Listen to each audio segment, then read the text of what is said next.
அனைவருக்கும் உற்சாகமான இனிய காலை வணக்கம். இன்றைய நாள் ஆகஸ்ட் 30, 2024, ஆவணி 14ஆம் நாள் வெள்ளிக்கிழமை. அனைவருக்கும் இனிமையான நாளாக அமைய டைகர் குடும்பம் சார்பாக வாழ்த்துகிறோம். எந்த பக்கம் பிடித்தாலும் மேல் நோக்கி எரியும் தீபம் போல் எந்த நிலை வந்தாலும் ஒரே நிலையில் இருங்கள். அது உங்கள் மதிப்பை உயர்த்தும். இன்றைய நிகழ்வில் டைகர் விஷன் மிஷன் கூறுவதற்கு டைகர் ஜெயந்தி மகராஜ் ஃப்ரம் சிவகாசி அவர்களை அன்போடு அழைக்கிறோம். நன்றி tiger Akila Gopinath. Tiger vision மனம், புத்தி, உடல் மூன்றும் சமநிலையில் இருந்தால் வாழ்க்கை பிரகாசிக்கும். டைகர் மிஷன் ஒரு தனி மனிதனின் தொடர்ச்சியான ஆரோக்கியமும் பொருளாதாரமும் இவ்வுலகை மாற்றும். நன்றி டைகர் ஜெயந்தி மகராஜ். டைகர் இறை வணக்கம் கூறுவதற்கு டைகர் ராகுல் ரமணன் ஃப்ரம் ராமநாதபுரம் அவர்களை அன்போடு அழைக்கிறோம். நன்றி டைகர் அகிலா கோபிநாத். இறை வணக்கம். என் வாழ்க்கையில் நம்பிக்கையாய் இருக்கும் இறைவா, நான் சேவை செய்யும் இந்த அமைப்பே நீ வாழும் இடம் என எண்ணுகிறேன். நான் தினமும் செய்யும் பணியே எனது கடமை என நம்புகிறேன். எனது உடலை கண்ணும் கருத்துமாய் பாதுகாப்பதே எனது பொறுப்பு என உணர்கிறேன். நன்றி இறைவா. நன்றி டைகர் ராகுல் ரமணன். வாழ்வில் வெற்றியும் சந்தோஷமும் பெருக டைகர் குழுவோடு இணைந்து பயணிக்கும் அனைத்து டைகர் குழு உறவுகளுக்கும் டைகர் ஃபேமிலி டீம் சார்பாக நன்றிகளையும் வாழ்த்துக்களையும் தெரிவித்துக் கொள்கிறோம். உங்கள் மனதை எப்பொழுதும் உற்சாகமான நிறைவான உணர்வு நிலையிலேயே வைத்திருங்கள். உங்கள் மனதிற்கு எது நேர்மையானது என்று தோன்றுகிறதோ அதை தைரியத்துடன் செய்து முடியுங்கள் என்று நமக்கு நல்லனவற்றை சொல்லிக் கொடுக்க வருகிறார் நமது 8 நடை பயிற்சியின் ஆசான் டாக்டர் டைகர் தேன்கோடு பிரபாகரன் அவர்களை உற்சாகத்தோடு வரவேற்கிறோம். எல்லோருக்கும் இனிய காலை வணக்கம். இந்த அற்புதமான காலை வேளையில் 9 மூட்டுக்களை மசிக்கக்கூடிய அற்புதமான பயிற்சிகளை முடிச்சுட்டு 27 முறை சூப்பர் பிரெயின் யோகா அப்படின்னு சொல்லக்கூடிய தோப்பு காரணங்களை முக மலர்ச்சியோட மன மகிழ்ச்சியோடு முடிச்சுட்டு 8 நடப்பதற்காக தயார் நிலையில் இருக்கிறோம். 8 மீது நிற்கிறோம். கிழக்கு மேற்காக நடப்பவர்கள் கிழக்கு திசையிலிருந்து மேற்கை நோக்கியும், தெற்கு வடக்காக நடப்பவர்கள் தெற்கு திசையிலிருந்து வடக்கை நோக்கியும் நமக்கான முதலடி எடுத்து வைத்து நடக்க வேண்டிய தருணம். பேசிக் கோர்ஸ் மற்றும் அட்வான்ஸ் கோர்ஸ் அப்படின்னு சொல்லக்கூடிய 2 பிரிவாக நம்ம நடந்துக்கிட்டு இருக்கோம். ஸோ எல்லாருமே பண்ண உடையை தொடங்கலாம். பெண்கள் அனைவரும் இடதுபுறமாகவும் ஆண்கள் அனைவரும் வலதுபுறமாகவும், அதாவது பெண்கள் லெஃப்ட் சைடிலும் ஆண்கள் ரைட் சைடிலும் முதலடி எடுத்து வைத்து நடையை தொடங்குகிறோம். நடை இயல்பாக இருக்கிறது, நடை தளர்வாக இருக்கிறது, தோள்பட்டை தளர்வாக இருக்கிறது, கழுத்து குனியாமல் இருக்கிறது, கால்கள் ஒன்றுக்கு முன்பு ஒன்று வருவது போல் நடந்து கொண்டு இருக்கிறோம். கைகள் அதனிசைவில் அசைந்து கொண்டிருக்கிறது. சுவாசம் சீர்நிலையில் இருக்கிறது. எண்ணம் நேர்மறையாக இருக்கிறது.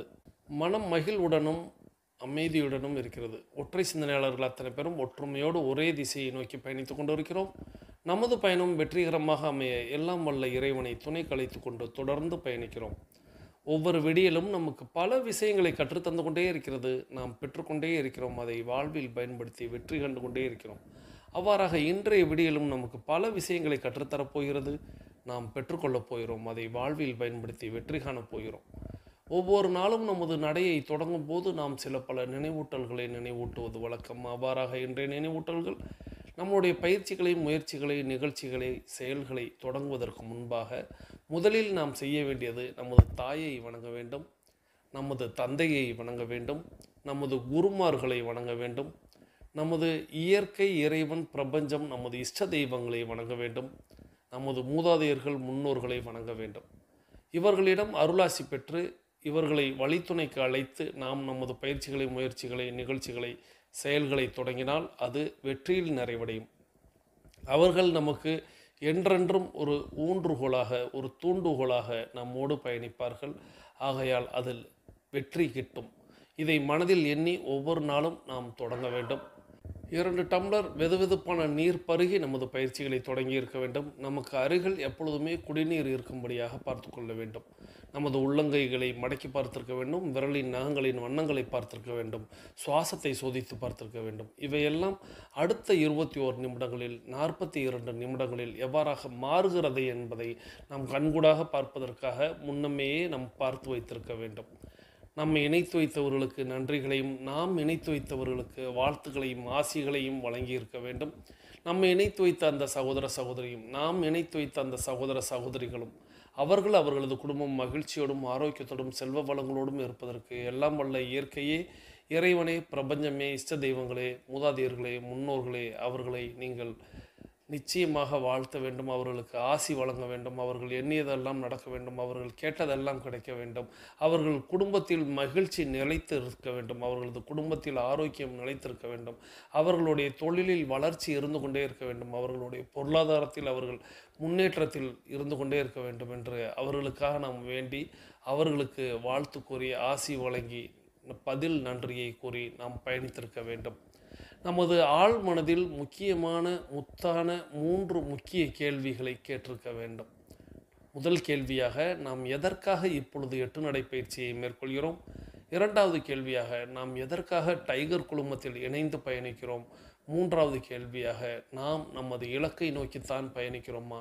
இந்த முக்கிய 3 கேள்விகளை ஆழ் மனதில் கேட்டு அதற்கான பதிலை நாம் பெற்றிருக்க வேண்டும். ஆழ் மனதிடம் நாம் பேச வேண்டும் என்பதை ஒவ்வொரு நாளும் நான் வலியுறுத்துவேன். அவ்வாறாக ஒவ்வொரு நாளும் நீங்கள் ஆழ் மனதிடம் கேட்டு பாருங்கள். நாம் எதற்காக இப்பொழுது 8 நடைப்பயிற்சியை மேற்கொள்கிறோம்? நமது ஆரோக்கியத்தை பெறுவதற்காக, நமது ஆரோக்கியத்தை மீட்டெடுப்பதற்காக, நமது ஆரோக்கியத்தை தக்க வைப்பதற்காக, நமது ஆரோக்கியத்தை புதுப்பிப்பதற்காக. இந்த 4ல் ஒரு கேட்டகரியில் நம்ம எல்லாருமே இருப்போம். அப்போது ஆரோக்கியம் அப்படிங்கிற ஒரு விஷயம் நமக்கு என்றென்றும் வேண்டும், நோய் எதிர்ப்பாற்றல் அப்படிங்கிற ஒரு விஷயம் நமக்கு என்றென்றும் வேண்டும். அப்படிங்கிறதுக்காக நாம் ஒவ்வொரு நாளும் 8 நடைப்பயிற்சியை மேற்கொள்கிறோம். நாம் ஏன் டைகர் குழுமத்தோடு இணைந்து பயணிக்கிறோம் அப்படிங்கிற அந்த கேள்விக்கு நம்ம எப்பொழுதுமே டைகர் குழுமம் எப்படி தொடங்கப்பட்டது, எத்தனை பேரால் அது நடத்தப்படுகிறது, எத்தனை நாட்களாக நடத்தப்படுகிறது, ஏன் நடத்தப்படுகிறது, கட்டணமின்றி நடத்தப்படுவது எப்படி, பிரபஞ்ச மரக்கட்டளை என்றால் என்ன, இப்படி பல்வேறு உங்களுடைய எண்ண ஓட்டம் அவைகளில் போய் உங்களுக்கு நானோ ஃபேமிலி டீம் உறுப்பினர்களோ அல்லது கோஆர்டினேட்டர்களோ கேப்டன்களோ வைஸ் கேப்டன்களோ உங்களுடைய முகத்திற்கு முன்பாக உங்களுடைய அகக்கண்ணில் அவை எப்படி செயல்படுகிறது, ஏன் செயல்படுகிறது, எதற்காக செயல்படுகிறது, அதனால் நமக்கு என்ன பலன், இதனால் அவர்களுக்கு என்ன பலன், இப்படி உங்களுக்கு பல்வேறு துணை கேள்விகள் பிறக்கும். இந்த துணை கேள்விகளை எல்லாம் நீங்கள் விடை தேடுங்கள். அந்த விடை உங்களுடைய ஆழ் மனதில் தான் கிடைக்கும். அதை நீங்கள் வாங்கி கொண்டீர்கள் என்றால் நீங்கள் தொடர்ந்து பயணிப்பீர்கள். அதன் பிறகு நாம் 3வது கேள்வியாக, நாம் நமது இலக்கை நோக்கித்தான் பயணிக்கிறோமா அப்படிங்கிற அந்த கேள்வியை வைப்போம். இந்த கேள்வியும் கண்டிப்பாக எல்லோரும் ஆழ் மனதில் கேட்க வேண்டும். இலக்கை நோக்கிய பயணம் வெற்றியை தரும் என்பதை நாம் எல்லோருமே உணர்வோம், அறிந்திருப்போம். நம்முடைய மூதாதையர்களும் முன்னோர்களும் நமக்கு அதை வழங்கி சென்று இருக்கிறார்கள். இலக்கு எது என்பதை நமக்கு நினைவில் கொண்டு வர வேண்டும். அந்த இலக்கை நோக்கி நாம் ஒவ்வொரு நாளும் அடி எடுத்து வைக்க வேண்டும். இலக்கிலிருந்து நாம் தடம் மாறுகிறோமா, மடை மாறுகிறோமா, அல்லது கவனச்சிதறல் ஏற்படுகிறதா, அல்லது நமக்கு மூளைச்சலவை செய்யப்படுகிறதா என்பதை நாம் நமக்குள்ளாகவே கேட்டுக்கொள்ள வேண்டும். இங்கே மட்டுமல்ல, எங்கேயுமே நம்மளுடைய இலக்கை நோக்கி பயணிக்க விடாமல் வேறு ஏதேனும் தடை கற்களாக, வேறு ஏதேனும் மடைமாற்றுதலாக, வேறு ஏதேனும் திசை மாற்றுதலாக, வேறு ஏதேனும் மூளைச்சலவை செய்வதாக எங்கேனும் எப்போதும் உங்களுக்கு தோன்றினால் அதை இன்னும் ஆழமாக நீங்கள் யோசித்தீர்கள் என்றால் நிச்சயமாக அதிலிருந்து விடுபட்டு இலக்கை நோக்கி பயணிக்க முடியும். அனைவரும் அனைவரது இலக்குகளையும் அடைவதற்கு எல்லாம் வல்ல இயற்கை இறைவன் பிரபஞ்சத்தை வேண்டிக்கிட்டு நம்ம தொடர்ந்து பயணிக்கிறோம். தொடர்ந்து நான் கடந்த 4 நாட்களுக்கு முன்பாக ஒரு செய்தித்தாளில் படித்த செய்தி, அந்த செய்தித்தாளை அப்படியே உங்களுக்காக எடுத்து வைத்திருந்தேன். வரும் காலங்களில் வாய்ப்பு கிடைக்கும்போது பேசலாம் அப்படின்ட்டு. நிச்சயமாக அந்த செய்தி உங்களுடைய கண்ணுலையும் தட்டுப்பட்டிருக்கும். நிறைய நீங்கள் சோசியல் மீடியாலையும் பார்த்துருப்பீங்க. நான் எனக்கு அது ஒரு மனசை நெகிழச் செய்யக்கூடிய ஒரு செய்தியாக இருந்ததுனால இந்த செய்தியை நிச்சயமாக உங்களோடு பகிரணும் அப்படிங்கிறதுக்காக எடுத்து வைத்திருக்கிறேன். அந்த செய்தித்தாளில் என்ன இருந்ததோ அதை அப்படியே இங்கே பகிர்கிறேன். அப்படியே உங்களுக்காக நான் வாசிக்கிறேன். ஒரு ஆசிரியர் தன் பணியை ஆத்மார்த்தமாக செய்தால் எத்தனை பேரை அது ஊக்குவிக்கும்? அப்படி ஊக்குவிக்கப்பட்டவர்கள் எத்தனை பேரின் வாழ்க்கை தரத்தை மாற்றுபவர்களாக அவதாரம் எடுப்பார்கள் என்பதற்கு ஒரு சிறிய எடுத்துக்காட்டு இந்த ஃபேஸ்புக் பதிவு. இது ஃபேஸ்புக்கில் வந்த ஒரு பதிவு. அந்த பதிவை தான் பத்திரிகையில் பிரசுரம் செய்திருக்காங்க. ஒரு ஆசிரியர் தன் பணியை ஆத்மார்த்தமாக செய்தால் எத்தனை பேரை அது ஊக்குவிக்கும்? அப்படி ஊக்குவிக்கப்பட்டவர்கள் எத்தனை பேரின் வாழ்க்கை தரத்தை மாற்றுபவர்களாக அவதாரம் எடுப்பார்கள் என்பதற்கு ஒரு சிறிய எடுத்துக்காட்டு.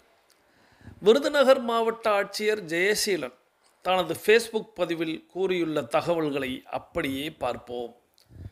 யாரை பற்றி பேச போகிறோம் அப்படிங்கிறத இந்த இடத்துலையே ஓப்பன் பண்ணிட்டாங்க. உங்களுக்கும் நிச்சயமாக இப்படி சொல்லவும் அந்த செய்தி நினைவுக்கு வந்திருக்கும். தற்பொழுது விருதுநகர் மாவட்டத்தின் கலெக்டராக இருக்கக்கூடிய ஐயா திரு ஜெயசீலன் அவங்க தன்னுடைய ஃபேஸ்புக்கில் இந்த விஷயத்தை பதிஞ்சிருக்காங்க. அதை அப்படியே பார்ப்போம். இப்போது அவர் தான் பேச போகிறார். சரியாக நீங்கள் அப்படித்தான் கவனிக்கணும். அப்படித்தான் அவர் எழுதியிருப்பார். எங்கள் கிராமத்து பள்ளியில் 3ஆம் வகுப்பு 4ஆம் வகுப்பு படிக்கும்போது ஒரு டீச்சர் வந்தார், ஜூலியா மிஸ். இப்போது என்னவே நிறைய பேர் நிறைய முறை சொல்லியிருப்பீங்க, அது எப்படி சிறு பிள்ளையில் நடந்த விஷயங்களை எல்லாம் நீங்கள் நினைவில் கொள்கிறீர்கள் அப்படின்னு என்னிடம் பேசுபவர்கள் எல்லாம் கேட்குறீங்க. நிச்சயமாக நம்மளுடைய மனதை தொடக்கூடிய செய்தியாக இருந்தால் நிச்சயமாக அது நமக்கு பதிவாகவே அது மாறி இருக்கும்.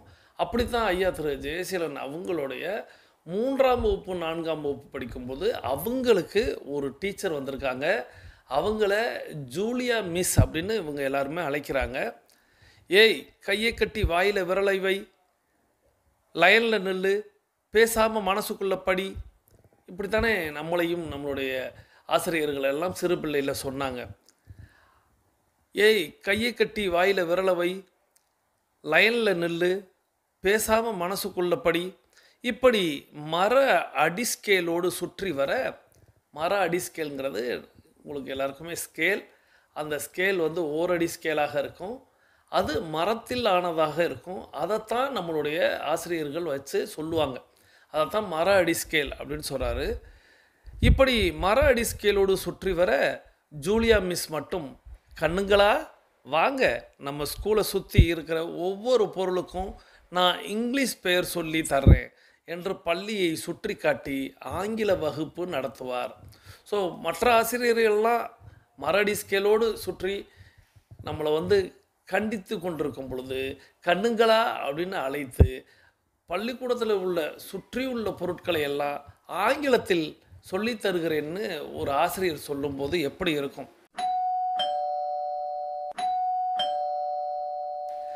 நாளைக்கு நம்ம நாட்டில் இருக்கிற எல்லா மாநிலங்கள் பெயர்களையும் எழுதிட்டு வந்தீங்கன்னா உங்களுக்கு சாக்லேட் கொடுப்பேன் அப்படின்னு மகிழ்விப்பார். ஆங்கில நாளிதழ்களை சிறு சிறு துண்டுகளாக வெட்டி கொடுத்து வகுப்பில் வாசிக்கச் செய்வார். இப்படி இன்னும் அவர் என்னவெல்லாம் செய்தார் என்று நினைவில் இல்லை. ஆனால் படிப்பதை ஜாலியாகவும் படித்தால் பெருமையும் பாராட்டும் கிடைக்குமென புரிய வைத்தார் என்பது மட்டும் என் நினைவில் இப்போதும் இருக்கிறது. ஸோ அவர் அந்த மிஸ்ஸு என்ன செஞ்சுருக்கிறாங்க அப்படின்னு நானும் அப்படியே அந்த பருவத்துக்கே போயிட்டேன். மிஸ்ஸுன்னு தானே நம்ம அழைப்போம். அப்படி அந்த ஜூலியா மிஸ் என்ன சொல்லியிருக்கிறாங்க அப்படின்னா, நாளைக்கு யாரெல்லாம் மாநிலங்களுடைய பெயர்களை எழுதிட்டு வரீங்களோ, அதாவது வீட்டு பாடமாக எழுதிட்டு வரீங்களோ, அவர்களுக்கெல்லாம் நான் சாக்லேட் தருவேன் அப்படின்னு சொல்லும்போது, குழந்தை பருவத்தில் இருக்கும்போது அந்த சாக்லேட்டுக்காகவாவது அந்த மாநிலங்களின் பெயர்களை குறிப்பிடுவது, எழுதுவது, தேடுவது அப்படின்னு இருந்திருப்போம். அப்படி நம்ம எழுதிட்டு போய் கொடுத்தோம் அப்படின்னா அவங்க நம்மளை மகிழ்விப்பதற்காக சாக்லேட் தருவேன்னு சொல்லும்போது நம்ம நிச்சயமாக எல்லாருமே ஏதேனும் ஒரு விஷயத்தை கற்று, அப்படித்தானே எனக்கெலாம் இந்த மாதிரியான ஒரு ஆசிரியைகள் இருந்ததுனால தான் நிறைய விஷயங்கள் என்னால் கற்க முடிந்தது. அந்த வரிசையில் அவர் குறிப்பிட்டது எல்லாமே எனக்குமே அவர் சொல்லிட்டார். இந்த மாதிரியான பல்வேறு விஷயங்கள் அதில் எனக்கு நினைவில் உள்ளதை மட்டும் இப்போ பகிர்கிறேன் அப்படிங்கிறத சொன்னார். அதே போல் படிக்கிறத நம்ம ஜாலியாகவும் படித்தா பெருமையும் பாராட்டும் கிடைக்கும் அப்படிங்கிறதையும் சொன்னார். அதாவது நம்ம படிக்கிறது எதுக்கு அப்படிங்கிறத எல்லாரும் ஒரு கேள்வியாக வைப்பாங்க. படிக்கிறது அப்படின்னா வேலைக்கு போகிறது, சம்பாதிக்கிறது அப்படின்னு சிறு குழந்தையில் சொல்லி கொடுக்கப்பட்டாலும் இல்லை அதை நீங்கள் ஜாலியாக படித்து மட்டும் பாருங்கள், பெருமையும் பாராட்டும் உங்களுக்கு கிடைக்கும் அப்படிங்கிறதையும் அவர் சொன்னதாக சொல்கிறார். என்னை அந்த டீச்சருக்கு மிகவும் பிடிக்கும். வீட்டில் அப்பாவிடம் கேட்டு தெரிந்து கொண்டு பொது அறிவு கேள்விகளுக்கு நான் தான் அவரிடம் பதில் சொல்லி பரிசும் பாராட்டும் வாங்குவேன். ஸோ டீச்சருக்கு என்னை வந்து பர்சனலாக ரொம்ப பிடிக்கும். காரணம் என்ன அப்படின்னா, என்னுடைய தந்தையிடம் நான் வந்து நிறைய விஷயங்களை, அதாவது இந்த ஜென்ரல் நாலேஜ் அப்படின்னு சொல்லக்கூடிய பொது அறிவு கேள்விகளுக்கு நான் வந்து ரொம்ப தயாராக இருப்பேன். அப்படி டீச்சர் கேட்கும்போது நான் வந்து பதில் சொல்லுவேன். அதனால் எனக்கு வந்து அவங்கள ரொம்ப பிடிக்கும், அவங்களுக்கு என்னை ரொம்ப பிடிக்கும் அப்படின்னு சொல்கிறார். ஒரு நாள் ஏதோ மன்னரின் அரசவை பற்றி ஒரு பாடம் இருந்தது. அதை நாடகமாக போடலாம் என்று சொல்லி மாணவர்களை தேர்ந்தெடுத்து ஒவ்வொருவருக்கும் ஒரு ரோல் கொடுத்தார். எனக்கு மந்திரி வந்தது. ஸோ ஒரு நாள் வந்து மன்னரை பற்றின ஒரு பாடம் வருது. அந்த பாடத்தை குழந்தைகளுக்கு புரிய வைக்கும் விதமாக ஏன் நம்ம வந்து இது ஒரு நாடகமாக செய்யக்கூடாது அப்படின்னு சொல்லிட்டு நாடகம் போடுறாங்க. அதில் ஒவ்வொருத்தவங்களுக்கும் ஒவ்வொரு ரோல் கொடுப்பாங்கள் அல்லவா? அப்படி தனக்கு வந்து மந்திரி ரோல் வந்தது. மிஸ், நான் மந்திரியாக எல்லாம் நடிக்க மாட்டேன், எனக்கு ராஜாவாக தான் நடிக்கணும் என்று அவரிடம் அடம் பிடித்தேன். ஏன்னா எல்லாருமே அந்த இடத்துல எப்பொழுதுமே வந்து ஒரு முன்ன நிற்கக்கூடிய ஒரு எல்லோரும் அறியக்கூடிய ஒரு கதாபாத்திரமாக இருக்கணும்னா, அதாவது ஒரு ஹீரோவாக மாறணும்னா எல்லாருக்குமே ஆசை இருக்கும். அப்படி அந்த குழந்தையாக இருந்த அந்த கலெக்டருக்கு வந்து அது தோன்றி இருக்கிறது. மிஸ், நான் வந்து மந்திரியாலாம் நடிக்க மாட்டேன், நான் வந்து ராஜாவாக தான் நடிப்பேன் அப்படின்னு அடம் பிடிச்சிருக்கிறார். ஆனால் அந்த மிஸ் என்ன செஞ்சுருக்காங்க அப்படின்னா, இல்லைடா, மந்திரிக்குத்தான் நிறைய டயலாக் இருக்கும், அதனால் மந்திரியாக நடி அப்படின்னு சொன்னார். அதாவது மிஸ் என்ன முடிவு எடுத்திருக்காங்க அப்படின்னா, இந்த பையன் நல்ல பையன், நல்லா பேசக்கூடிய பையன், எல்லாத்தையும் கற்று தெளிவாக பேசக்கூடிய நபர், இவனுக்கு வந்து இந்த விஷயத்தை நம்ம கொடுத்தோம்னா அவன் டயலாக் டெலிவரி வந்து நல்லா இருக்கும் அப்படிங்கிறதுக்காக, மந்திரிக்கு தான் அதிக டயலாக் இருக்குது அப்படிங்கிறதுனால அந்த ரோலை கொடுத்துருக்காங்க. ஆனால் இந்த நபர் வந்து இவர் வந்து இல்லை எனக்கு வந்து ராஜா நடித்தா ராஜாவைத்தான் நடிப்பேன் அப்படிங்கிற மாதிரி சொல்லியிருக்கார். டீச்சர் சொன்னால் கேளுடா அப்படின்னு அவங்க சொல்லியிருக்காங்க. நான் சொல்கிறேன் இல்லை கேளு, அடம் பிடிக்காத அப்படிங்கிறத சொல்லியிருக்காங்க. நான் கேட்கவில்லை, அடம் பிடித்து ராஜாவாகத்தான் நடித்தேன். ஆனால் கோபிக்காமல் அந்த நாடகத்தை நன்றாக செய்ய வைத்தார். கடைசி வரை நான் விட்டே கொடுக்கல. நான் வந்து ராஜாவை தான் நடிப்பேன்னு சொன்னேன். ஆனால் மற்றவர்களாக இருந்தால் நான் சொல்கிறத கேளுங்கிறதுல அந்த பாயிண்டில் நின்றுருப்பாங்க. ஆனால் எனக்கு ராஜா ரோலையும் கொடுத்து கடைசி வரையே என்னை வந்து நல்லாவும் நடிக்க வச்சாங்க அப்படின்னு சொல்கிறார். 4ஆம் வகுப்பில் ஒரு நாள் எங்கள் வகுப்பை மதுரைக்கு சுற்றுலா அழைத்து செல்கிறேன் என்றார். அதுவரை இப்படியெல்லாம் நாங்கள் கேள்வி கூட பட்டதில்லை. 4ஆம் வகுப்பு அவங்க படிச்சுக்கிட்டு இருக்கும்போது பள்ளி சுற்றுலா அப்படின்னு இப்போ நம்ம எல்லா பள்ளிகளிலுமே நடைபெறுகிறது. அப்போல்லாம் அங்கொன்றும் இங்கொன்றுமாக கேள்விப்படும். அப்படி பள்ளி சுற்றுலாவாக அவர் வந்து மதுரைக்கு அழைத்து செல்கிறேன் அப்படின்னு சொல்லும்போது அது எங்களுக்கு இதுவரைக்கும் நாங்கள் கேள்விப்படாத ஒரு விஷயமாக இருக்கிறது. ஸோ 5 ரூபாய் சுற்றுலா கட்டணம், தின்பண்டங்கள் வாங்குவதற்கு 5 ரூபாய் என 10 ரூபாய் கட்டணத்தில் மதுரைக்கு சுற்றுலா சென்றது என் மனதில் மங்கிய காட்சிகளாக சிலவும் அழுத்தமான காட்சிகளாக சிலவும் நினைவில் இன்றும் இருக்கிறது. ஸோ சுற்றுலாவுக்கு பயணச்செலவு, அதாவது போக்குவரத்திற்கு 5 ரூபாயும் ஸ்நாக்ஸ் அப்படின்னு சொல்லக்கூடிய தின்பண்டங்கள் சாப்பிடுவதற்கு 5 ரூபாயுமாக 10 ரூபாய் கட்டணத்தில் எங்களை மதுரைக்கு சுற்றுலா அழைத்து போனாங்க. அதில் மங்கிய காட்சிகளாக சில விஷயங்கள் மறைந்தும் தெளிந்தும் தெரியாமலும் இருக்கக்கூடிய காட்சிகளாக சில விஷயம் இருக்குது. அதே நேரத்தில் அழுத்தமான காட்சிகளாக சில நினைவில் இருக்கின்றன அப்படின்னு சொல்லி அந்த காட்சியை தான் நமக்கு சொல்ல போகிறாரு. திருமலை நாயக்கர் மஹால், இங்கே தான் பெரிய அரசர் வாழ்ந்தார், நம்ம கிளாஸில் படிச்சிருக்கோம்ல, புக்கில் அது மாதிரி இருக்கும்ல என்று சொல்லிட்டு காந்தி மண்டபத்துக்கு சென்று காந்தியடிகளை சுட்டு கொன்ற போது அவர் அணிந்திருந்த இரத்தக்கரை படிந்த வேஷ்டியை காண்பித்ததும் நினைவில் இருக்கிறது. ஸோ திருமலை நாயக்கர் மஹால் நிச்சயமாக மதுரை அப்படின்னு வந்திருந்தால் எல்லாருமே பார்த்துருப்பீங்க. அந்த திருமலை நாயக்கர் மஹாலுடைய தூண்கள் ஒவ்வொன்றும் ஒவ்வொரு கதை சொல்லும். அந்த அளவுக்கு மிகப்பெரிய தூண்களாக இருக்கும். திரைப்படங்கள் எல்லாம் காட்டியிருப்பாங்க.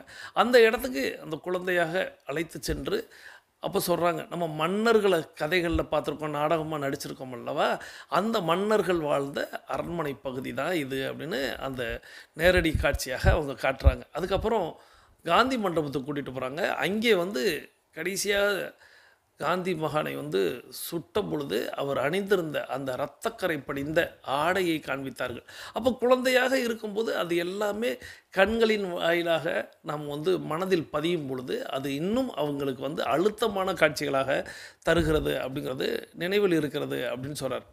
கடைசியாக வாங்க வேகமாக போகணும் என்று எங்களை வேகமாக அந்த வேனில் ஏற்றிக்கொண்டு மதுரை விமான நிலையத்திற்கு அழைத்து சென்றார். ஸோ டைம் ஆகிடுச்சு, கிளம்புங்க, நம்ம இன்னொரு முக்கியமான ஒரு இடத்துக்கு போகணும் அப்படின்னு சொல்லிட்டு விமான நிலையத்துக்கு வந்து அழைச்சிட்டு போயிருக்காங்க. அப்போது தூரத்திலிருந்து அங்கே ஒரு விமானம் மெதுவாக நகர்ந்து சென்று கொண்டிருப்பதை சிறிதாக தெரிந்தது. ஸோ வேகமாக ஏன் அழைச்சிட்டு வந்தாங்கன்னா ஒரு ஃப்ளைட்டு, அந்த ஃப்ளைட்டு போக போகுது. ஸோ அந்த டயத்துக்குள்ளே நம்ம போகணும்னு வர்றாங்க. அப்படி அவங்க வந்து பார்ப்பதற்குள்ளாக அந்த விமானம் வந்து ரொம்ப சின்னதாக தெரிகிற அளவுக்கு கிளம்பி போயிடுச்சு. ஸோ தூரத்திலிருந்து அங்கே ஒரு விமானம் மெதுவாக நகர்ந்து கொண்டிருப்பது சிறிதாக தெரிந்தது. கொஞ்சம் லேட்டாக வந்திருந்தா இந்த ஃப்ளைட் கிளம்பி இருக்கும் என்று மிஸ் சொன்னார். இப்போயே அவங்களுக்கு வந்து சின்னதாக தான் தெரிஞ்சது. நல்ல வேளை நம்ம வந்துட்டோம், இல்லைன்னா நீங்கள் அந்த ஃப்ளைட்டை பார்த்துருக்கவே முடியாது அப்படிங்கிற மாதிரி. இன்னும் கொஞ்சம் நம்ம லேட்டாக வந்திருந்தோம்னா இந்த ஃப்ளைட்டு கிளம்பி போயிருக்கும் அப்படின்னு எங்கள் மிஸ்ஸு சொன்னாங்க. எங்களுக்கு ஒன்றுமே புரியவில்லை. அப்போது ஃப்ளைட் பார்த்தீங்களா நீங்களும் அப்படின்னு கேட்குறாங்க. எங்களுக்கு அப்படி எதை பார்த்தோம்னே தெரியல, ஏதோ ஒன்று போய்கிட்டு இருக்கு. அதையே வந்து இன்னும் கொஞ்சம் லேட்டாக வந்திருந்தோம்னா பார்த்துருக்க முடியாதுன்னு சொல்கிறாங்க. அப்போது அந்த டீச்சர் சொல்லியிருக்காங்க, பெரிய பசங்களாகி இதில் நீங்கள் பறக்கணும் அப்படின்னு சொல்லிட்டு நிறைய தின்பண்டங்கள் வாங்கி தந்தார். சாப்பிட்டு விட்டு இரவு ஊருக்கு திரும்பினோம். ஸோ ஃப்ளைட்டு பார்த்தீங்களா, ஸோ இந்த ஃப்ளைட்டில் நீங்கள் எல்லாம் பெரியவங்களாகி பறக்கணும் அப்படின்னு ஒரு பதிவை அந்த இடத்துல அந்த ஆசிரியர் அந்த மாணவர்களுடைய மனதில் வந்து பதிஞ்சிட்டு வீட்டுக்கு அழைச்சிட்டு வந்துட்டாங்க. எல்லோரும் வீட்டுக்கு வந்து சேர்ந்துட்டோம் அப்படின்னு சொல்கிறாங்க. இப்படி ஜூலியா மிஸ் எப்போதும் ஆக்டிவாக வகுப்பை வைத்திருந்தார். ஸோ இந்த மாதிரி இருந்தால் நிச்சயமாக எல்லாருமே வந்து எவ்வளோ ஆக்டிவாக இருப்போம் அப்படிங்கிறது இதில் இருந்தே தெரியுது. ஒரு நாள் ஆரம்ப பள்ளி முடிந்து நான் அருகில் உள்ள ஊரில் 6ஆம் வகுப்பு சேர்ந்து விட்டேன். ஸோ 5ஆம் வகுப்பு வரை ஆரம்ப பள்ளி, அதுக்கப்புறம் தொடக்கப்பள்ளி அப்படின்னு பள்ளிக்கூடங்கள் வந்து இந்த தமிழ் மீடியத்தில் நீங்கள் தமிழ் வழியில் படித்து வந்திருந்தீங்கன்னா இதெல்லாம் நீங்கள் கேள்விப்பட்டிருப்பீங்க. அல்ல ஆங்கில மீடியமாக ஆங்கில வழியில் நீங்கள் வந்திருந்தீங்க அப்படின்னா இதெல்லாம் மெட்ரிகுலேஷன் ஸ்கூல் அல்லது ஹையர் செகண்டரி ஸ்கூல் இப்படி சொல்லுவாங்கள்ல. ஆனால் ஆரம்ப பள்ளி, தொடக்கப்பள்ளி, மேல்நிலைப்பள்ளி அப்படின்னு நிறைய சொல்லுவாங்க. ஸோ இப்போது அந்த இப்போ இருக்கக்கூடிய கலெக்டர் அப்போ சிறுவனாக இருந்தவர் வந்து தன்னுடைய ஆரம்ப பள்ளியிலேருந்து அடுத்த ஊரில் தான் அந்த தொடக்கப்பள்ளின்னு ஒன்று வச்சுருப்பாங்க. ஸோ அந்த மாதிரி அவர் தொடக்கப்பள்ளிக்கு அவர் போய் சேர்ந்துட்டார். ஜூலியா மிஸ்ஸை கடைசியாக அவர் பஸ் ஏறுவதற்கு பள்ளிக்கு அருகில் பஸ் ஸ்டாப்பில் நின்றிருந்ததை மட்டும்தான் பார்த்தது நினைவுக்கு எனக்கு வருகிறது. அந்த ஆண்டே அவர் வேறு ஊருக்கு மாறுதலாகி சென்று விட்டார் அப்படிங்கிறதோட நம்மளுடைய இந்த இடத்துல நம்ம நிறுத்துகிறோம். என்ன அப்படின்னா, ஜூலியா மிஸ் அவங்க தான் அவங்களுடைய வாழ்க்கையில் ஒரு பெரிய திருப்பு முனையாக இருந்திருக்காங்க அப்படிங்கிறத அவர் 5ஆம் வகுப்பு முடித்து 6ஆம் வகுப்பு போகும்போது பள்ளிக்கூடமே மாறி போயிட்டாங்க. ஸோ அவங்க பஸ் ஸ்டாப்பில் நிற்கிற ஒரு காட்சியை நான் பார்க்குறேன். அதுக்கப்புறம் அவங்க மாறுதலாகியே போயிட்டாங்க அப்படிங்கிறதோட நம்ம எப்போதும் இப்படி ஒரு சுவாரஸ்யமான கட்டத்தில் தானே இடைவேளை அப்படிங்கிறது வரும்.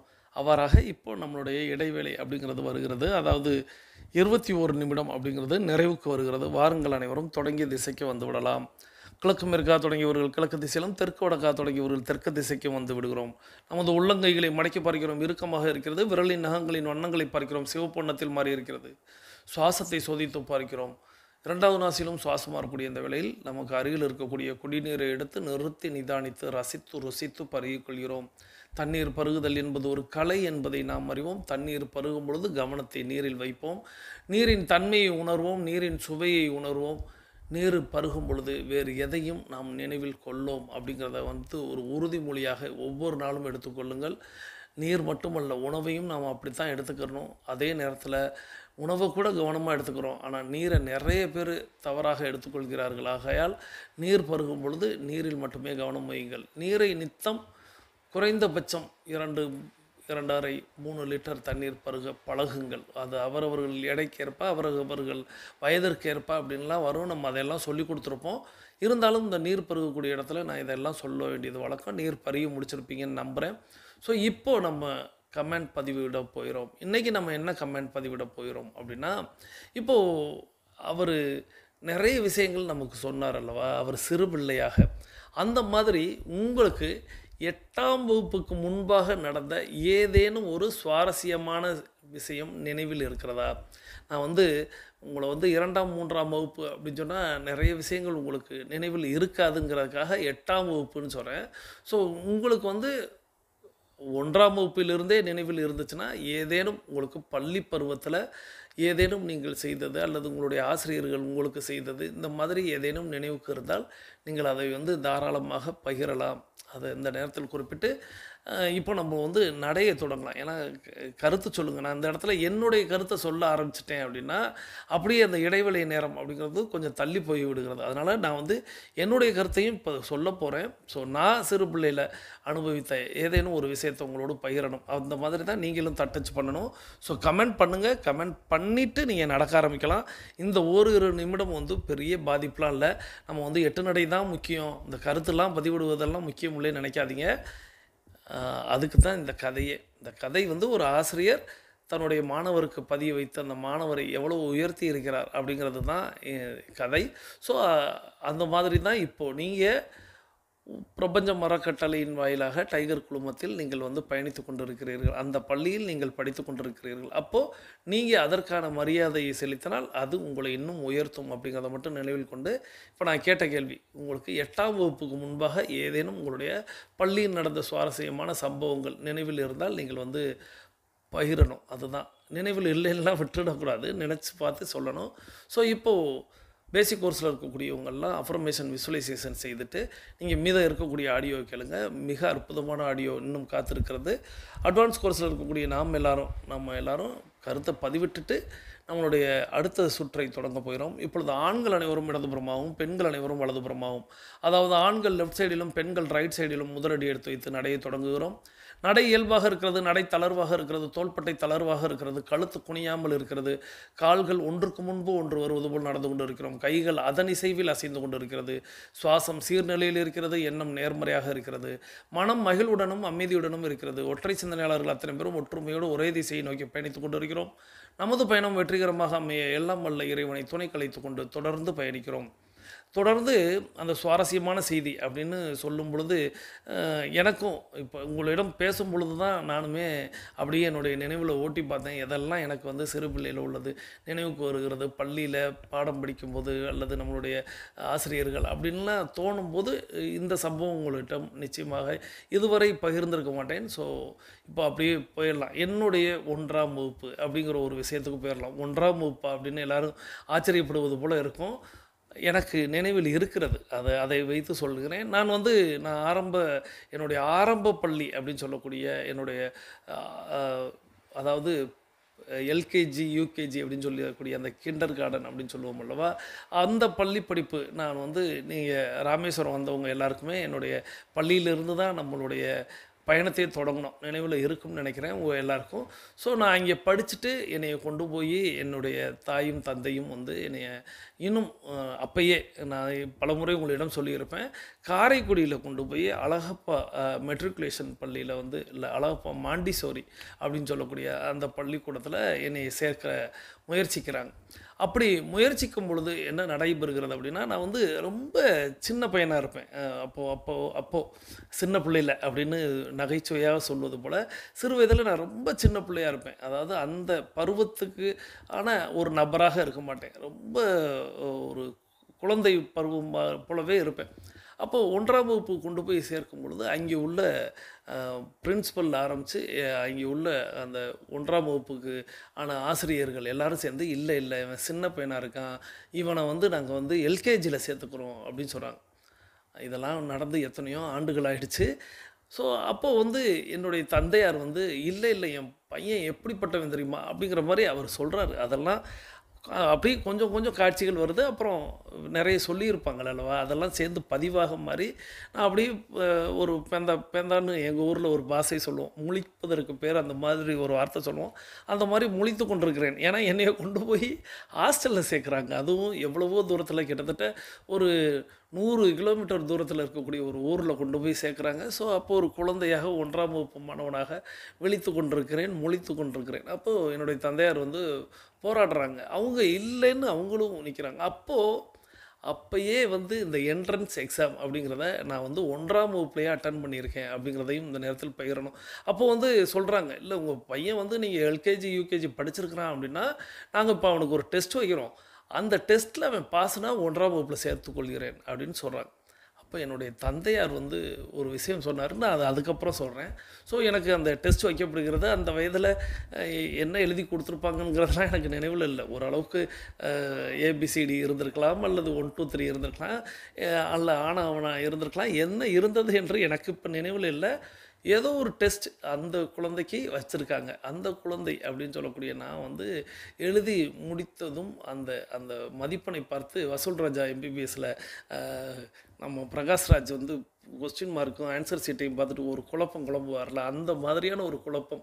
ஏன்னா எல்லாவற்றிலும் ஃபுல் மார்க் அப்படிங்கிற மாதிரி இருந்திருக்கு. அதை பார்த்துட்டு அவங்களுக்கு பெரிய ஆச்சரியம், இந்த பையனா எப்படி எழுதுனா அப்படிங்கிற மாதிரி சொல்லிவிட்டு அந்த இடத்துல ஒரு சுவாரஸ்யமான விஷயம் ஏற்பட்டது. என்ன அப்படின்னா, என்னை நேரடியாக 2ஆம் வகுப்பில் சேர்த்துக்கொள்கிறோம் அப்படின்னு சொல்லிட்டாங்க. எங்கள் அப்பா மீண்டும் போராட வேண்டியதாக விட்டது. நான் ஏற்கனவே சொன்னேன் அல்லவா, என் தந்தையார் ஒன்று அந்த இடத்துல சொன்னாங்க. அதாவது டெஸ்ட்டுக்கு முன்னாடி என் தந்தையார் சொல்லியிருந்தாங்க, அதாவது என் மகன் நீங்கள் வைக்கக்கூடிய டெஸ்ட்டில் பாஸ் ஆகிட்டா நீங்கள் 2ஆம் வகுப்பு சேர்த்துக்கொள்வீர்களா அப்படின்னு அவர் கேட்டார். அவ்வளோ அவருக்கு கோபம். அவங்களும் அதுக்கு வந்து தயார்னு சொல்லிட்டாங்க. அதுதான் அந்த இடத்துல நடந்தேறி விட்டது. அதாவது 2ஆம் வகுப்புலேயே சேர்த்துக்கொள்கிறோம். மீண்டும் வந்து என் தந்தை போராட வேண்டிய ஒரு சூழ்நிலையாக மாறிவிட்டது. ஸோ இது வந்து எனக்கு அந்த இடத்துல நிறைய நினைவில் வந்து போகிறது. உங்களால் நிறைய விஷயம் இப்போது எனக்கும் அது பதிவு மீண்டும் வந்து நான் மலரும் நினைவாக மாறிட்டேன். ஸோ இந்த மாதிரி நிறைய சுவாரஸ்யமான சம்பவங்கள் என்னுடைய ஆசிரியர்கள் எல்லாம் இப்போ என் கண்ணுக்கு முன்னாடி வந்து போகிறாங்க அந்த வகுப்புலேயே. ஸோ நிறைய விஷயங்களை இன்னும் வருங்காலங்களில் நம்ம நிறைய பகிரலாம். நீங்களும் உங்களுடைய இந்த மாதிரியான குறிப்புகளை தான் நான் வெளியிட சொல்கிறேன். இப்போ எனக்கு வந்து ஒரு மலரும் நினைவு கிடைத்தது. அந்த நாட்களுக்கு நான் போயிட்டு வந்தேன். என்னுடைய வயது இளமையாக இருந்தது. நான் வந்து எல்லா விஷயமும் எனக்கு வந்து போகும்போது நான் வந்து இன்னும் வயதை என்னால் குறைத்து கொள்ள முடிகிறது. அதுதான் நீங்களும் செய்யணும். அதுதான் நீங்கள் கருத்து பதிவிடணும். அதுதான் நான் உங்களை ஒவ்வொரு நாளும் கருத்து பதிவிட சொல்வது. சரி, நம்ம இப்போ வந்து ஜூலியா மிஸ்ஸுடைய ஜெயசீலன் கலெக்டர் அவங்களுடைய கதைக்குள்ளே நம்ம போயிடலாம். ஸோ காலங்கள் உருண்டோடி கடைசியில் ஜூலியா மிஸ் எங்கே இருக்கிறார், எந்த ஊரில் என்ன செய்கிறார் என்று எதுவும் எனக்கு தெரியவே இல்லை. ஸோ காலங்கள் உருண்டோடி விட்டன. ஜூலியா மிஸ் எங்கே இருக்காங்கன்னு எனக்கு தெரியல. ஸோ எந்த ஊரில் என்ன செய்கிறாங்கன்னுலாம் எனக்கு எதுவுமே தெரியல. யாரிடம் கேட்பது என்றும் புரியவில்லை. பிறகு பள்ளி முடித்து கல்லூரி முடித்து ஐஏஎஸ் தேர்விற்கு தயாரான போதும் இந்த மிஸ்ஸை நினைத்திருக்கிறேன். ஸோ அதுக்கப்புறம் நான் வந்து பள்ளி படிப்பையும் முடிச்சிட்டேன். அதுக்கப்புறம் கல்லூரி படிப்பையும் முடிச்சிட்டேன். அதன் பிறகு நான் வந்து ஐஏஎஸ்க்கான எக்ஸாம் எழுதி அப்பொழுது கூட எனக்கு வந்து இந்த மிஸ்ஸை பற்றின ஒரு தேடல் இருந்து கொண்டே இருந்தது அப்படிங்கிறத சொல்லியிருக்கார். என்னை பாதித்த உருவாக்கிய சில நல்லாசிரியர்களில் ஜூலியா மிஸ் தான் லிஸ்டில் முதல் இடம் அப்படின்னு சொல்கிறார். ஸோ எனக்கு வந்து அந்த அந்த ஆரம்ப கட்டத்தில் இருந்ததுனால அதற்கு பிறகு எத்தனையோ ஆசிரியர்கள் என்னை வந்து உயர்த்தினாங்க. ஆனால் முதலிடம் யாருக்கு அப்படின்னு கேட்டால் என்னுடைய ஜூலியா மிஸ்ஸுக்கு தான் அப்படின்னு சொல்கிறார். ஒரு நாள் குடிமை பணி தேர்வில் வெற்றி பெற்று ஐஏஎஸ் ஆன பிறகு என் ஆசிரியர்களை எல்லாம் சென்று பார்த்தேன். அதில் ஜூலியா மிஸ்ஸை மட்டும் என்னால் பார்க்க முடியவில்லை. ஸோ ஐஏஎஸ் தேர்வு எழுதி முடிச்சுட்டு அவர் வெற்றி பெறவும் தேர்ச்சி பெறவும் அவர் போய் தன்னுடைய ஆசிரியர்களை எல்லாம் சந்திக்கிறார். ஆனால் அவருடைய நம்பர் 1 மிஸ் அப்படின்னு சொல்லக்கூடிய ஜூலியா மிஸ்ஸை மட்டும் அவர் பார்க்க முடியலை. பல ஆண்டுகள் கழித்து பின்னொரு நாள் அவரை சந்தித்தேன். சினிமா கதைகளில் சுவாரஸ்யத்தை போல் இருக்கும் அவரை நான் சந்தித்தது, அதாவது இந்த இடத்துல சஸ்பென்ஸை உடச்சிட்டார். நான் சந்திச்சிட்டேன் அப்படின்னு சொல்கிறார். நான் பல நாளுக்கு அப்புறம் என்னுடைய மிஸ்ஸை நான் வந்து சந்திச்சிட்டேன். ஆனால் சினிமா கதைகளில் வரக்கூடிய சுவாரஸ்யத்தை போல் அது இருக்கும், அப்படி நாங்கள் சந்தித்தோம். சிலப்பதிகாரத்தில் காப்பிய முதன்மை கதையை விட சில கிளை கதைகள் இன்னும் சுவாரஸ்யமாக இருப்பதை போல அவரை சந்தித்து அந்த ஆச்சரியமூட்டும் அந்த கிளைக்கதையை நான் சொல்லியாக வேண்டும் அப்படின்னு சொல்கிறார். ஸோ சிலப்பதிகாரம் மட்டும் இல்லை, நம்ம கம்பராமாயணத்திலே ராமாயணத்திலே நம்ம பார்த்தோம் அல்லவா, கிளைக்கதைகள் ஃபுல்லாக இன்னும் சுவாரஸ்யமாக இருக்கும். அதுபோல் அந்த ஜூலியா மிஸ்ஸை சந்தித்த அந்த கதை இன்னும் உங்களுக்கு அந்த கிளைக்கதை இன்னும் சுவாரஸ்யமாக இருக்கும். அதை நான் சொல்லியே ஆகணும் அப்படின்னு சொல்லிட்டு, ஒரு நாள் காந்தி கிராமிய பல்கலைக்கழகத்தில் துணைவேந்தராக இருந்த திரு நடராஜன் அவர்கள் என்னை பல்கலைக்கழகத்திற்கு போட்டித் தேர்வுகள் குறித்து மாணவர்களிடம் பேச அழைத்திருந்தார். ஸோ காந்தி கிராமத்தில் இருக்கக்கூடிய அந்த கிராமிய பல்கலைக்கழகத்தில் இருக்கக்கூடிய துணைவேந்தர் திரு நடராஜன் அவர்கள் இவர் அந்த போட்டித் தேர்வுக்கான மாணவர்களுக்கு அவர்களை தயார்படுத்துவதற்கு, அவர்களை ஊக்கப்படுத்துவதற்கு இவரை பேச அழைத்திருந்தார்களாம். அந்த நிகழ்ச்சியில் ஒரு மாணவர் என்னிடம், நீங்கள் பள்ளியிலிருந்து நன்றாக படிப்பீர்களா அப்படின்னு கேட்குறாரு. ஸோ அதில் இருக்கக்கூடிய ஒரு மாணவர் நீங்கள் பள்ளி காலத்தில் இருந்தே நன்றாக படிப்பீர்களா, அல்லது நீங்கள் கல்லூரி காலம் தானா, இல்லை அதுக்கப்புறம் நீங்கள் ஐஏஎஸ் தேர்வுக்காக அப்போ மட்டும் படிச்சிங்களா அப்படிங்கிற மாதிரியே கேள்வியை கேட்டிருக்கிறார். அதற்கு பதில் சொல்லும்போது, எனக்கு படிக்கும் ஆர்வத்தை ஒரு ஆரம்ப பள்ளி ஆசிரியர் தான் ஏற்படுத்தினார் என்று ஜூலியா மிஸ்ஸின் பெயரை சொல்லி குறிப்பிட்டு பதில் சொன்னேன். எனக்கு பள்ளி படிப்புலேயே, ஆரம்ப பள்ளியிலே எனக்கு படிப்புடைய தாக்கத்தை, படிப்போட சுவாரஸ்யத்தை எனக்கு என்னுடைய டீச்சர் சொல்லி கொடுத்துட்டாங்க. அவங்க பேர் ஜூலியா மிஸ் அப்படின்னு அவர் சொல்லியிருக்கார். அந்த நிகழ்ச்சி முடிந்த பின் அங்கே படித்த முதலாம் ஆண்டு மாணவன் இந்த இடத்துல தான் முக்கியமான கட்டம். அந்த நிகழ்ச்சி முடிந்த பின் அங்கு படித்த முதலாம் ஆண்டு மாணவன் சார், நீங்கள் குறிப்பிட்ட ஜூலியா மிஸ்ஸின் மகன்தான் நான் அப்படின்னு சொன்னான். ஜூலியா மிஸ்ஸோடைய மகன் அந்த கல்லூரியில் முதலாம் ஆண்டு படிக்கக்கூடிய மாணவனாக இருக்கிறான். அவன் நீங்கள் குறிப்பிட்டீங்கள் அல்லவா ஜூலியா மிஸ்ன்னு, அவங்களுடைய பையன்தானா, இங்கு தான் நான் படிக்கிறேன் என்று சொன்னவுடன் எனக்கு மிகுந்த ஆச்சரியமும் அதிர்ச்சியுமாக இருந்தது. அதன் பிறகு ஜூலியா மிஸ்ஸை வீட்டிற்கு சென்று சந்தித்தேன். பிறகு தொலைக்காட்சியிலோ செய்திகளிலோ என்னை பார்த்தால் குறுஞ்செய்தி அனுப்புவார், எப்போதாவது பேசுவார். ஸோ அதுக்கப்புறம் அவங்களுடைய அந்த ஆதர்சமான அந்த ஆசிரியரை போய் அவங்க சந்திக்கிறாங்க. சந்தித்ததுக்கப்புறம் தன்னை பற்றி அவர் எல்லா விளக்கமும் சொன்னதுக்கப்புறம், அதுக்கப்புறம் தொலைக்காட்சியிலேயோ அல்லது செய்தித்தாள்களிலேயோ அவரை பற்றின செய்தி கிடைத்தால் உடனே மெசேஜ் பண்ணுவாங்களாம், எப்பொழுதாவது பேசுவாங்களாம். ஜூலியா மிஸ் கடந்த வாரம் போனில் அழைத்து, தம்பி, நான் மாணவர்களை அப்போதிருந்து இப்போது வரை எங்காவது சுற்றுலாவிற்கு அழைத்து சென்று கொண்டிருப்பேன். வெளியிடங்களை பார்க்கின்ற போது அவர்களுக்கு ஒரு உத்வேகமும், நம்மை சுற்றி என்னென்ன நடக்கிறது, நாம் எதிர்காலத்தில் எப்படி உருவாக வேண்டும் என்றெல்லாம் மனதில் நினைத்து கொள்வார்கள். இப்போது அப்படின்னு சொல்லிட்டு அவங்க என்ன சொல்கிறாங்கன்னா, அப்பையிலேருந்தே உனக்கே தெரியும்ல, நான் அப்பையிலேருந்தே எல்லா மாணவர்களையுமே வெளியில் அழைச்சிட்டு போகிறது, சுற்றுலா அழைத்து செல்வதுன்னு வழக்கம். ஸோ வெளியில் போனால் தான் அவங்க பார்க்கக்கூடிய அந்த ஒரு உத்வேகம் அவங்களுக்கு கிடைக்கும், எதிர்காலத்தில் எப்படி நம்ம உருவாக வேண்டும்னு மனதில் நினைத்து கொள்வார்கள் அப்படின்னு. அந்த பயணத்தை பற்றி நம்ம பலமுறை சொல்லியிருப்போம், பயணம் நமக்கு எப்படியெல்லாம் கற்றுக் கொடுக்கும் அப்படின்னு. அந்த வகையில் ஆசிரியர் சொல்லிட்டு, இப்போதும் மதுரை விமான நிலையத்திற்கு மாணவர்களை அழைத்து செல்கிறேன். நீ இப்போ கலெக்டராக இருக்கிறதுனால நீ கொஞ்சம் சொல்லி நாங்கள் உள்ளே சென்று பார்ப்பதற்கு அனுமதி வாங்கி தர முடியுமா அப்படின்னு கேட்டார். ஸோ மதுரை விமான நிலையத்துக்கு இப்பொழுதும் நான் மாணவர்களை அழைத்து செல்கிறேன், நீ கலெக்டராக இருக்கிறீல்ல, அதனால் நீ கொஞ்சம் சொல்லி எங்களை உள்ளே அனுமதிக்க சொல்ல முடியுமா அப்படின்னு கேட்டாங்க. விமான நிலைய அதிகாரிகளிடம் பேசி வேண்டுகோள் விடுத்தவுடன் அனுமதி தந்தார்கள். ஜூலியா மிஸ் மாணவர்களுடன் மதுரை விமான நிலையத்திற்கு வந்த அன்று நானும் உத்தரகாண்ட் மாநிலம் முசோரியில் உள்ள ஐஏஎஸ் அதிகாரிகளுக்கான பயிற்சி அகாடமியில் உரையாற்ற செல்வதற்காக விமான நிலையம் வந்தேன். ஸோ ஜூலியா மிஸ்ஸுக்கு அந்த சரி அவங்களுக்கான அவங்க கேட்ட கோரிக்கையை நான் அந்த அதிகாரிகளிடம் வைத்தேன், அவங்களும் ஏற்றுக்கொண்டார்கள். ஸோ அவங்களுக்கான அந்த அழைப்பு அப்படின்னு வந்துருச்சு. ஸோ அவங்க வந்த நாளில் நானுமே உத்தரகாண்ட் போக வேண்டிய ஒரு சூழல், அப்போது நானுமே அந்த மதுரை விமான நிலையத்துக்கு வந்தேன். 28 ஆண்டுகளுக்கு பிறகு ஜூலியா மிஸ்ஸை அதே விமான நிலையத்தில் பார்த்தேன்.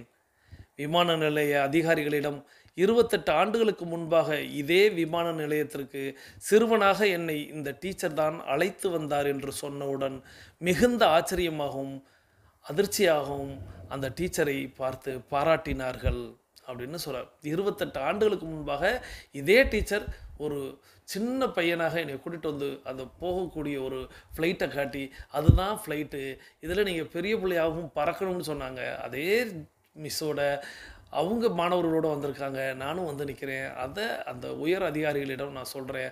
அவங்களுக்கெல்லாம் பெரு அதிர்ச்சியாக இருக்குது. அவங்க டீச்சரை பாராட்டுறாங்க. பல இலக்கிய படைப்புகளில் காலம் ஆச்சரியமானது, இனிமையானது, அபூர்வ தருணங்களை தர வல்லது என்று பல கவித்துவமான புனைவு எழுத்துக்களில் வருவதைப் போல் நடந்த இந்த நிகழ்வு மகிழ்வையும் நெகிழ்வையும் தருகிறது. ஸோ இலக்கிய படைப்புகளில் தான், கதைகளில் தான் இந்த மாதிரியான விஷயங்கள் எல்லாம் வரும். காலம் ஆச்சரியமானதுன்னு சொல்லுவாங்க, இனிமையானதுன்னு சொல்லுவாங்க, அபூர்வ தருணங்களை தரவல்லது அப்படின்லாம் கவித்துவமாக புனைவு எழுத்துக்களில் எழுதுவாங்க. ஆனால் எனக்கு நடந்த இந்த நிகழ்வு அப்படிங்கிறது மகிழ்வையும் நெகிழ்வையும் தருகிறது. ஜூலியா மிஸ் தனிப்பட்ட வாழ்வில் நிறைய நெருக்கடிகளையும் அழுத்தங்களையும் சந்தித்தவர். ஸோ அவங்க வந்து தன்னுடைய தனிப்பட்ட வாழ்க்கையாக இருக்கும்போது அதில் அவங்க வந்து பல நெருக்கடிகளையும் அழுத்தங்களையும் சந்தித்தவர். ஆனால் தான் விரும்பிய ஆசிரிய பணியில் மாணவர்களை உருவாக்குவதற்கும் எதிர்காலத்தில் அவர்களுக்கு என்னவெல்லாம் நன்மைகள் நடக்க வேண்டுமோ அதற்குரிய நாற்றாங்காலாய் மாணவ பருவத்தை பயன்படுத்துவதையும் பக்குவப்படுத்துவதையும் மிகுந்த மெனக்கெடலோடு செய்பவர். ஸோ டீச்சர்னால் அவங்க ஜாலியாக இருந்தாங்கன்னா வீட்லேயும் ஜாலியாகலாம் இல்லை, அவங்களுக்கு பல நெருக்கடிகள் இருக்குது, பல அழுத்தங்கள் இருந்துச்சு. ஸோ அதையெல்லாம் தாண்டி இந்த மாணவர்கள் அப்படிங்கிறவங்கள உருவாக்குறதுல, அவங்களுடைய எதிர்காலத்தில் அவர்களுடைய நன்மைக்காக அவங்க வந்து பாடுபட்டாங்க. நாற்றாங்காலாய் மாணவர் பருவத்தை பயன்படுத்துவதையும் பக்குவப்படுத்துவதையும் மிகுந்த மெனக்கடலோடு செய்தாங்க அப்படின்னு சொல்கிறார். புறநானூற்றில் சொன்னதைப் போல தமக்கென முயலா நோன்தாள் பிறர்க்கென முயலுனர் உள்ளதால் தான் இவ்வுலகம் நிலை பெற்று இயங்கி கொண்டிருக்கிறது. ஜூலியா மிஸ்ஸை போன்ற ஆசிரியர்கள் தான் ஏழை எளிய கிராமத்து குழந்தைகளையும் முதல் தலைமுறையாக பள்ளி கல்லூரிகளில் படிக்க வருபவர்களையும் கரையேற்றி கொண்டிருக்கிறார்கள்.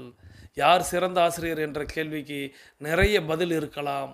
ஆனால் கற்கும் விருப்பத்தை தோற்றுவிப்பவரே சிறந்த ஆசிரியர் என்பேன் நான். எங்கள் ஜூலியா மிஸ் சிறந்த ஆசிரியர் அப்படின்னு சொல்கிறார்.